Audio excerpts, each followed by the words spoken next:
大家好，今日我想同大家講下低壓 LED 燈帶。LED 燈帶通常都用喺天花嘅燈槽、家私嘅內部、櫥櫃嘅底部、浴室鏡櫃嘅背面，應用嘅場景都好廣泛㗎。使用呢一類低壓 LED 燈帶，其實必須要配合一個變壓器，將220V 嘅電壓降到去12V 或者24V，呢啲叫安全電壓。但係要留意，我去過好多裝修單位，或者幫客人處理緊急維修嘅時候，留意到有好多由裝修師傅安裝嘅變壓器，其實好唔安全，存在有漏電同埋燒着嘢嘅風險。部分裝修師傅用嘅多數係呢一種由金屬鐵殼設計嘅變壓器，但呢一種金屬殼設計嘅變壓器喺220V 輸入嘅端子只有一個可以輕易揭開嘅蓋仔，作為避免誤觸嘅保護。喺實際使用上根本達唔到防觸電嘅要求。以及呢一類金屬外殼嘅變壓器，雖然有一個接地端子俾安裝人員作為接地保護嘅連接，但係我得罪啲講句咧，我喺坊間見到90%都係冇做接地，完全做唔到漏電保護。好多朋友又會疑問咁樣，既然有咁多缺點，點解好多電工材料鋪或者岩園街都有得賣呢？等我回答你呢個問題啦。呢類產品本身應用嘅場景係需要安裝喺一個絕緣盒存放嘅位置，即係我哋所講嘅膠箱，然後要用螺絲收緊個蓋作為隔離。咁樣先至可以唔會令到喺使用同埋清潔嘅時候接觸到大電嘅部分而衍生咗意外。只不過有好多裝修師傅冇呢種對電力安全嘅意識，亦冇睇過機電工程署有關方面工作守則所講述嘅要求，根本唔知道安全標準係乜，着到條燈帶就當係收貨標準。但係佢哋從來都冇諗過呢一類金屬外殼嘅變壓器，如果安裝不當就會導致到觸電或者火災。因為大部分喺出邊做裝修嘅師傅主要都係做新裝修，極少做保養或者緊急電力維修。所以佢哋對產品之後所衍生嘅售後或者安全問題，大部分了解都係好淺薄。正因為咁樣就衍生咗好多裝修完1至2年後衍生嘅一啲電力問題，有時快到幾個月就會見到㗎啦。呢啲咁樣嘅新聞，大家喺電視或者 YouTube 應該都睇唔少啦。有見及此，TY Lighting為咗提升各位朋友對 LED 燈帶嘅認知，亦會製作影片俾各位朋友分享，包括咗 LED 燈帶工程安裝前顧問報價以及需要注意嘅地方，安裝完成燈帶工程後，亦會有完整嘅工作記錄提供翻俾電力裝置擁有人。當中當然包括咗機電工程署文件 WR1A， 證明呢個部分係符合安全規格要求啦。依家我就講一個真正 LED 驅動器發生過嘅電力意外，同各位朋友分享啦。事源於喺2024年4月12號嗰日係星期五嚟嘅，有一位2023年幫襯過 TY Lighting 購買天花風扇燈住喺太古城嘅客人，下午大約4點鐘左右致電俾 TY Lighting 嘅售後服務同事，講述工人姐姐喺清潔天花燈槽嘅時候，見到有一個變壓器上面好多刷，就係呢一種啦，所以就用有膠手柄嘅除塵刷去抹呢個變壓器嘅散熱風扇位置。抹咗幾下之後，忽然變壓器發出啪兩聲輕微嘅爆炸聲，仲有火花，全屋嘅電都跳咗掣，所有嘅燈都熄晒，用插蘇俾電嘅電器包括咗電視、雪櫃、冷氣機完全冇反應啊！工人姐姐即時嚇親啦，爭啲由張台跌咗落嚟。雖然冇受傷，但係當時嘅情況其實係真係幾危險㗎。燈帶部分因為係裝修公司安裝，客人即刻聯絡咗呢間裝修公司，想了解下原因同埋點樣解決。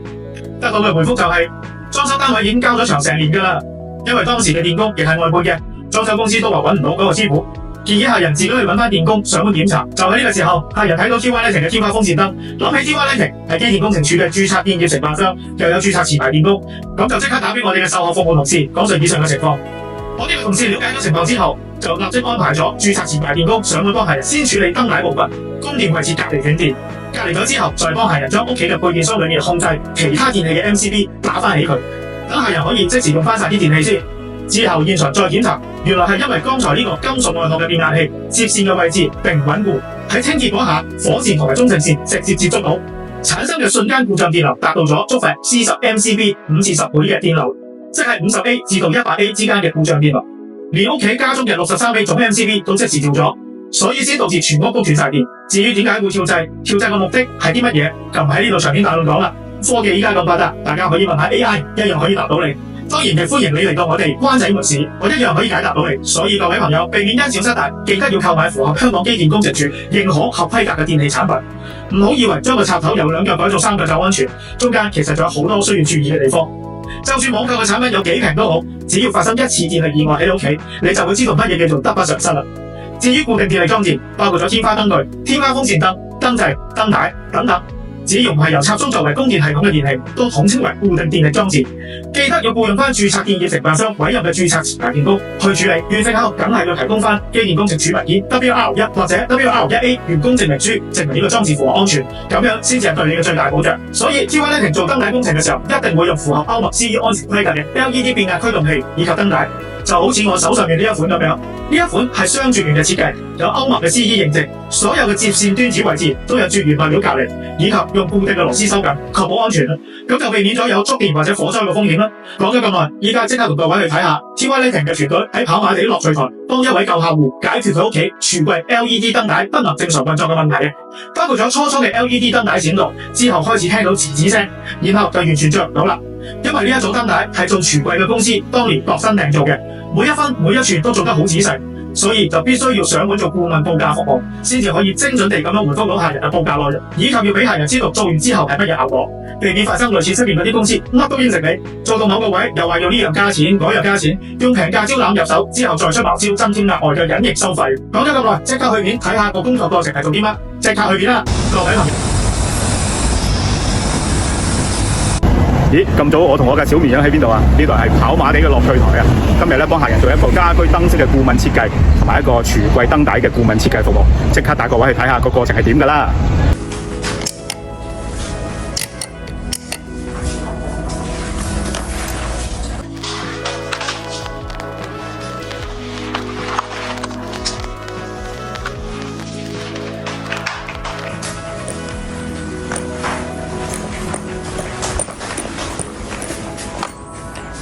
呢個係個 island 啦，個腰型底有啲燈帶，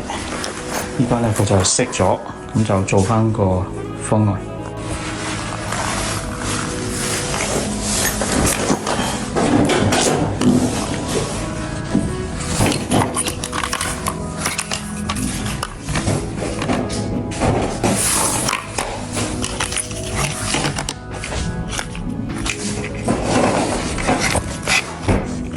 呢度有燈盒、櫥櫃底嘅狀況，嗰度攞電。OK， 我做翻個驗證先。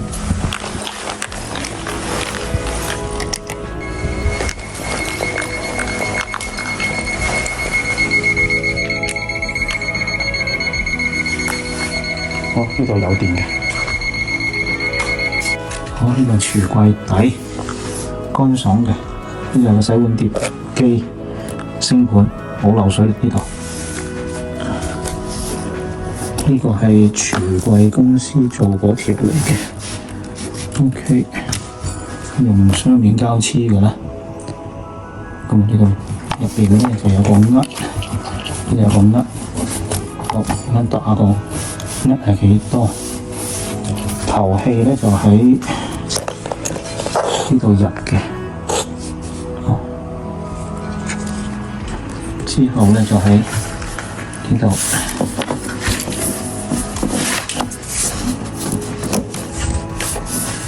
3條，做翻幾多？13 mm。好啦，依家咧呢個就係個底嚟嘅，呢個夾板咧可以收螺絲嘅，不過呢個位咧因為升唔起，落唔落到手做係另外一件事。OK。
擺好咗啦。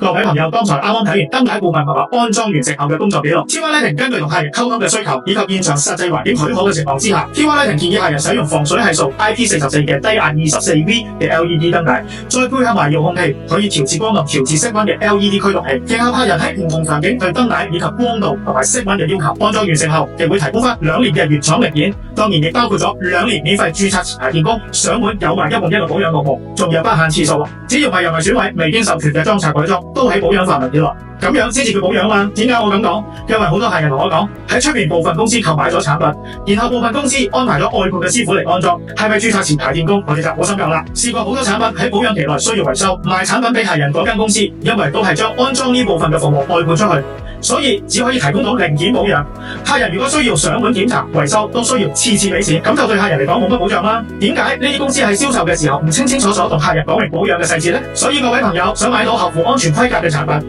又有合法合規嘅安裝服務，又有註冊持牌電工喺保養期內提供免費上門1換1嘅保養服務，咁你就一定要向 TY Lighting 查詢下啦。今次跑馬地樂趣台重新安裝櫥櫃 LED 燈帶工作記錄分享就嚟到呢度啦。如果各位朋友屋企嘅燈帶有任何問題，包括咗閃動、經常聽到啲吱吱聲嘅電流聲、曾經跳過掣或者聞到有燒燶嘢嘅惡味，咁就要快啲聯絡 TY Lighting 幫你做個檢查、維修或者重新安裝個報價啦。因為 TY Lighting 係香港機電工程署註冊電業承辦商，編號028735，擁有持牌嘅電工幫你去處理固定電器裝置，並提供 WR1 完工證明書，證明裝置符合安全規格，安全第一啦。各位朋友，如果中意今次跑馬地樂趣台重新安裝櫥櫃 LED 燈帶影片嘅介紹，記得俾個 like， 分享俾有需要嘅朋友。今次就講到呢度啦，我哋下一條影片再見，多謝晒，拜拜。